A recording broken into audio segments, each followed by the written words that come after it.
বন্ধুরা, দেখুন বাচ্চাগুলো কত সুন্দর করে খেলছে। একজন আর একজনের সাথে লড়ছে, যুদ্ধ করছে। বাচ্চাগুলো খুব খুশি, এনজয় করছে মুহূর্তটা।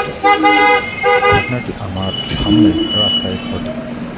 আমার দেখে খুব খুশি লাগলো, তাই ভিডিও করতে ছাড়িনি। যাই হোক, বাচ্চাগুলো পছন্দ করলে লাইক করবেন। ধন্যবাদ।